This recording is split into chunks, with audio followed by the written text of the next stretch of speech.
आपको बताएंगे कि पाकिस्तान को फोड़ने के लिए ट्रंप ने बॉर्डर पर कौन सा सबसे घातक हथियार भेज दिया है। नरेंद्र मोदी के उन उड़ते टैंक्स के बारे में आपको बताऊंगा जिसे देखकर पूरे पाकिस्तान में कोहराम मचा हुआ है, और इसे देखकर मुनीर घबराकर कहां जाने का प्लान बना रहा है। इस पर पाठशाला की पहली क्लास में आपको रिपोर्ट दिखा।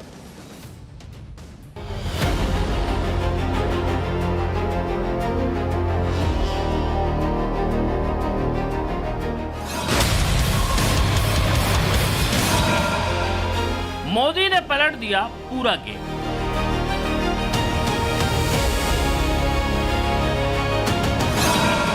मुनीर को फोड़ने ट्रंप ने भेजा सबसे घातक हथियार। पाकिस्तान का फर्जी फील्ड मार्शल मुनीर सपना देख रहा था कि ट्रंप से नजदीकी बढ़ाकर और अमेरिकी राष्ट्रपति से दोस्ती का फायदा उठाकर वो पाकिस्तान का नया तानाशाह बन जाएगा। लेकिन प्रधानमंत्री मोदी ने मुनीर का पूरा खेल पलट दिया। आप देखिए, जो मुनीर ट्रंप को खुश करने के लिए उन्हें नोबेल पीस प्राइज के लिए नॉमिनेट कर रहा था, उसी मुनीर और पाकिस्तान को फोड़ने के लिए ट्रंप ने मोदी के लिए अपना सबसे घातक हथियार भेज दिया है।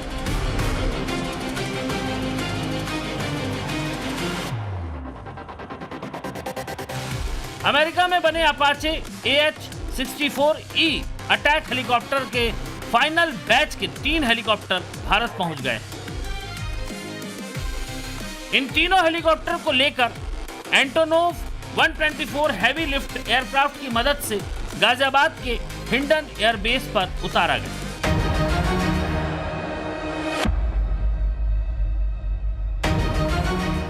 भारत को अपाचे हेलीकॉप्टर्स की डिलीवरी होने से मुनीर के क्यों पसीने छूट रहे हैं, इसको समझना मुश्किल नहीं है। दरअसल अपाचे हेलीकॉप्टर को पूरी दुनिया में फ्लाइंग टैंक के नाम से भी जाना जाता है। इन हेलीकॉप्टर्स को अमेरिकी सेना की भी रीढ़ माना जाता रहा है और अमेरिका ने कई देशों में ऑपरेशंस के दौरान इनका इस्तेमाल किया है। और इसकी वजह है अपाचे हेलीकॉप्टर में लोड किए गए घातक और एडवांस हथियार, जो दुश्मन की बख्तरबंद गाड़ियों, बंकरों और एयर डिफेंस सिस्टम को पलक झपकते ही तबाह करने का दम रखते हैं। युद्ध का मैदान चाहे रेगिस्तान हो या फिर दुर्गम पहाड़ी इलाके, दिन हो या रात, अपाचे हेलीकॉप्टर हर मौके पर दुश्मन का काल साबित होता है।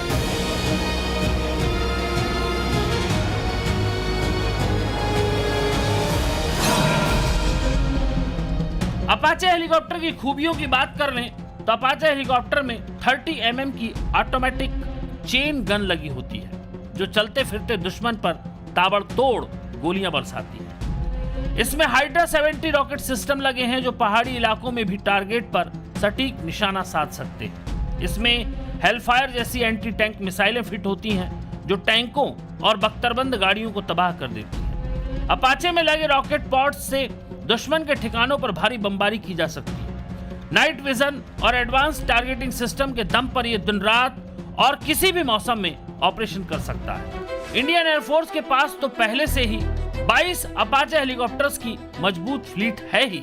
अब अमेरिका से 3 अपाचे हेलीकॉप्टर मिलने के बाद भारतीय सेना के पास भी अब 6 अपाचे हेलीकॉप्टर की फ्लीट तैयार हो जाएगी।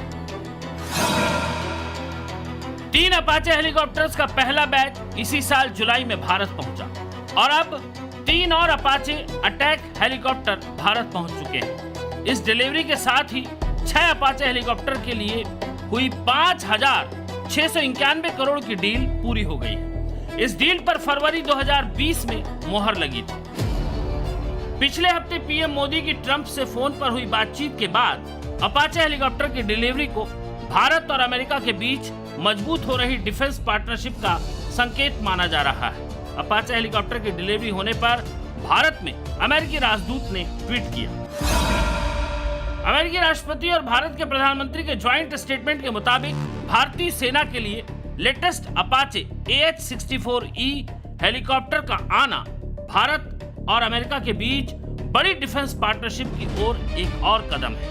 ये माइलस्टोन भारत और अमेरिका के बीच भरोसेमंद और तेजी से बढ़ती डिफेंस पार्टनरशिप को दिखाता है और भारत अमेरिका के बीच हुए कमिटमेंट को पूरा करता है। अपने लेटेस्ट कैपेबिलिटी के साथ अपाचे रीजनल सिक्योरिटी के हमारे शेयर्ड विजन को मजबूत करता है और क्रो प्रोडक्शन, ट्रेनिंग और टेक्नोलॉजी एक्सचेंज में सहयोग को मजबूती देता है।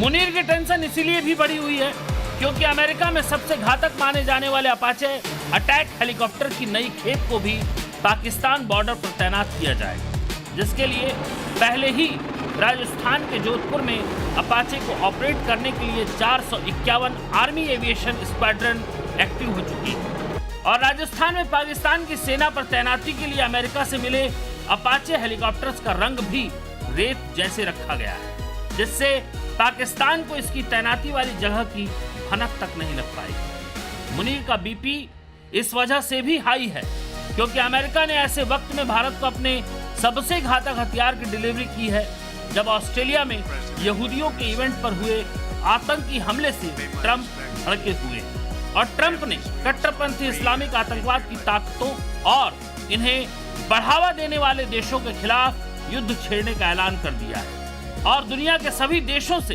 इस युद्ध में साथ खड़ा होने की अपील की है। इधर ट्रंप ने आतंकवाद के खिलाफ युद्ध का ऐलान किया तो पीएम मोदी ने मुनीर और पाकिस्तान का वो रास्ता भी बंद कर दिया जिस पर चलकर मुनीर हर बार भारत के खिलाफ आतंक की साजिश को अंजाम देने के बाद छुपने की जगह ढूंढता फिरता है। पीएम मोदी इन दिनों 3 मुस्लिम देशों के दौरे पर हैं। सबसे पहले पीएम मोदी जॉर्डन पहुंचे, जहां क्राउन प्रिंस सारे प्रोटोकॉल तोड़कर खुद पीएम मोदी को छोड़ने एयरपोर्ट पहुंचे और तब तक रनवे पर खड़े रहे जब तक पीएम मोदी प्लेन में चढ़ नहीं गए।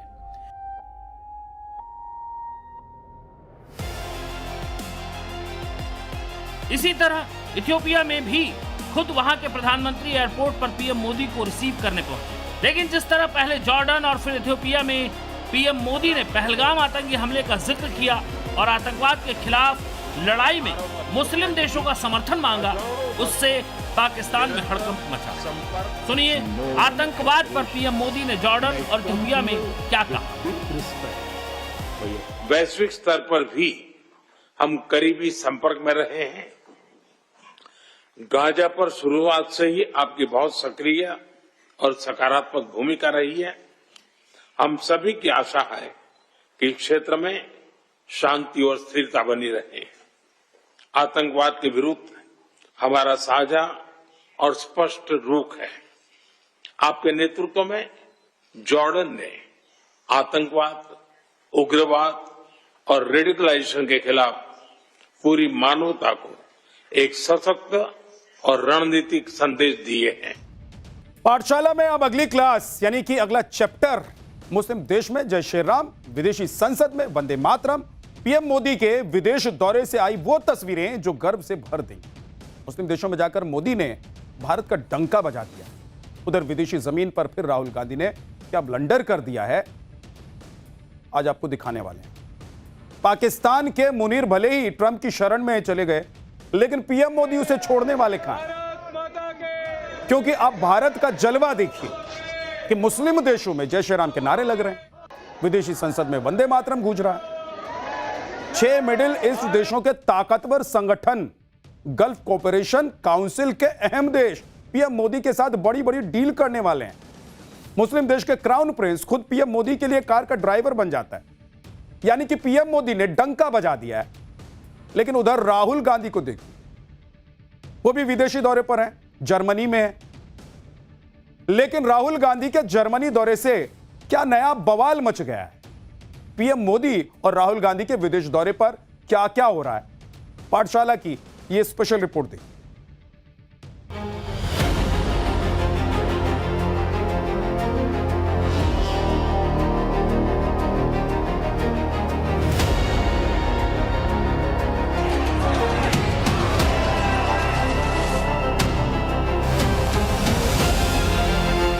एक तरफ पीएम मोदी का विदेश में डंका बज रहा है तो दूसरी तरफ राहुल गांधी के विदेश दौरे पर देश में नया बखेड़ा खड़ा हो गया। एक तरफ पीएम मोदी को सर्वोच्च सम्मान दिया जा रहा है, दूसरे देश भी भारत की आर्थिक ताकत का लोहा मान रहे हैं। दूसरी तरफ राहुल गांधी विदेशी धरती से देश की अर्थव्यवस्था की खामियां गिरा रहे हैं।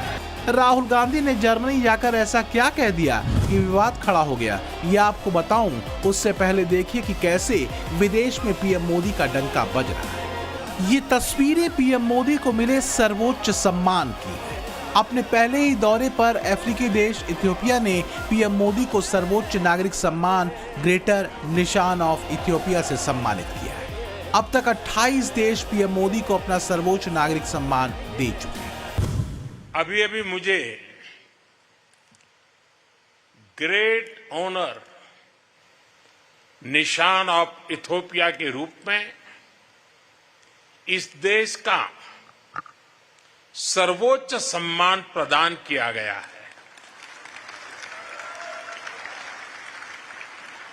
विश्व की अति प्राचीन और समृद्ध सभ्यता द्वारा सम्मानित किया जाना मेरे लिए बहुत गौरव की बात है। मैं सभी भारतवासियों की ओर से इस सम्मान को पूरी विनम्रता और कृतज्ञता से ग्रहण करता हूं। इथियोपिया ने पीएम मोदी के सम्मान में कोई कमी नहीं रखी। जब पीएम मोदी इथियोपिया पहुंचे थे तो खुद इथियोपिया के प्रधानमंत्री अबी अहमद अली उन्हें रिसीव करने एयरपोर्ट गए।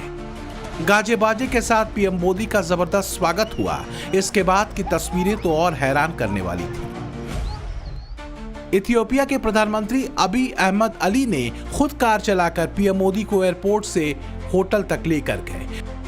रास्ते में उन्होंने पीएम मोदी को साइंस म्यूजियम और फ्रेंडशिप पार्क भी दिखाया। इससे पहले मुस्लिम देश जॉर्डन के दौरे पर भी पीएम मोदी के प्रति ऐसा ही सम्मान दिखा था। पीएम मोदी को जॉर्डन का म्यूजियम दिखाने के लिए खुद जॉर्डन के क्राउन प्रिंस अल हुसैन बिन अब्दुल्ला कार चला रहे थे। जॉर्डन के क्राउन प्रिंस प्रॉफेट मोहम्मद के वंशज हैं और उनकी 42वीं पीढ़ी के हैं।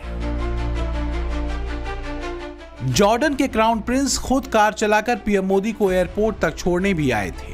ये तस्वीरें देखिए, एक मुस्लिम देश का भावी शासक प्रधानमंत्री मोदी को ड्रॉप करने आया है। इतना ही नहीं, जॉर्डन के क्राउन प्रिंस तो रनवे पर तब तक खड़े थे जब तक पीएम मोदी प्लेन में चढ़ नहीं गए। फिर ऐसा ही स्वागत इथियोपिया में भी हुआ। आप देखिए, इथियोपिया में पीएम मोदी के स्वागत में बड़े बड़े बैनर लगे थे। पीएम मोदी जब होटल पहुंचे तो भारतीय पारंपरिक अंदाज में उनका स्वागत हुआ।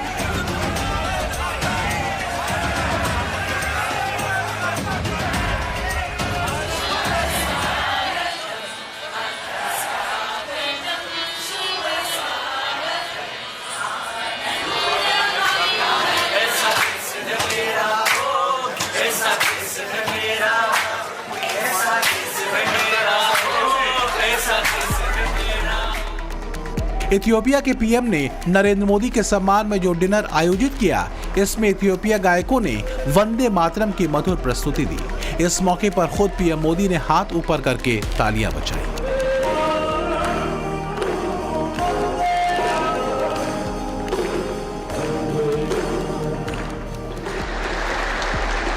पीएम मोदी को इथियोपिया की संसद को संबोधित करने का भी अवसर मिला।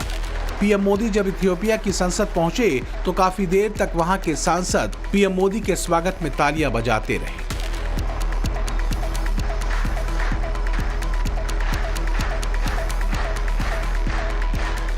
पीएम मोदी ने जब इथियोपिया की संसद को संबोधित किया तो भाषण खत्म होते ही सभी सांसदों ने खड़े होकर पीएम मोदी के लिए तालियां बजाई।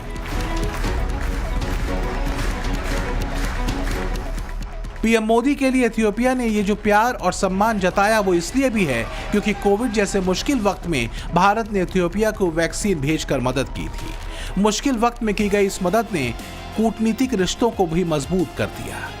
इतना कि जब पीएम मोदी इथियोपिया का दौरा कर लौटने लगे तो फिर से इथियोपिया के पीएम ने उन्हें अपनी कार से एयरपोर्ट तक छोड़ा। इथियोपिया के पीएम से प्रधानमंत्री नरेंद्र मोदी G20 की बैठक में मिले थे।